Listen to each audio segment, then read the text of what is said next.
गौरी कभी अपने 7 बच्चों के साथ खतरनाक जंगल के पास रहती थी। कालू कौवा डरते डरते एक पेड़ से कुछ फल तोड़ रहा था। जल्दी जल्दी से गौरी कवि और बच्चों के लिए फल तोड़ लेता हूँ। अगर जंगल की कोई बाजें या चीलें आ गई तो वो मुझे खा जाएंगी। कालू कौवा डरते डरते कुछ फल तोड़ता है और अपने घर की ओर चला जाता है। कालू कौवा फल लेकर जंगल के पास अपने छोटे से घोंसले में जाता है, जहाँ गौरी कवि अपने 4 बच्चों के साथ बैठी हुई थी। तभी कालू कौवा घर का दरवाजा बंद कर देता है।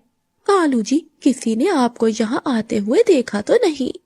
नहीं गौरी, मैं छुप छुप कर यहाँ आया हूँ, किसी ने नहीं देखा मुझे। कालू जी, पास के जंगल के जालिम पक्षियों को पता नहीं चलना चाहिए कि हम अपने बच्चों के साथ यहाँ रहते हैं, वरना वो जालिम चीलें हमारे बच्चों और हमें खा जाएंगी। गौरी, पता है मुझे, इसीलिए घर में आने से पहले मैं बाहर देर तक खड़ा रहता हूँ। अच्छा गौरी, तुम बच्चों को ये फल खिलाओ, मैं नदी से पानी लेकर आता हूँ। माँ, तुम हमें बाहर खेलने क्यों नहीं जाने देती हो? हमें सारा दिन घर में रहना अच्छा नहीं लगता। मुन्नी बेटा, अभी तुम सब बहुत छोटे हो, यहाँ बाहर हर जगह बहुत खतरा है। वो सब जालिम पक्षी तुम जैसे मासूम बच्चों को खा जाएंगे। माँ, क्या वो जालिम चीलें हमें भी खा जाएंगी? नहीं बच्चों, जब तक मैं तुम्हारे साथ हूँ तुम्हें कोई कुछ नहीं कह सकता।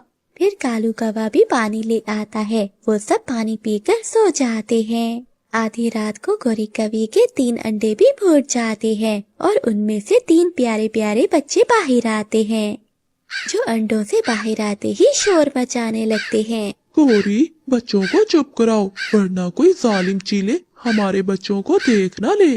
तभी बाहर कुछ पक्षियों की आवाजें आती हैं। ये सुनकर कालू कौवा बाहर देखता है।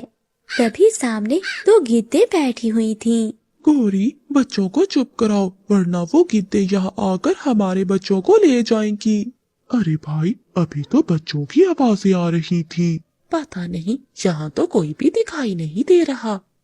लगता है वो पक्षी कहीं दूर चले गए हैं।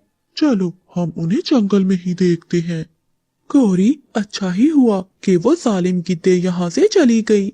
आज तो इन छोटे बच्चों ने हमें मरवा ही दिया था। अगली सुबह कालू कौवा बच्चों के लिए फल लेने जाता है और गौरी कवि घर में बैठकर अपने 7 बच्चों की रक्षा करती है। ऐसे ही कुछ दिन बीत जाते हैं। एक दिन गौरी कवि और कालू कौवा अपने 7 बच्चों को लेकर बाहर बैठे हुए थे।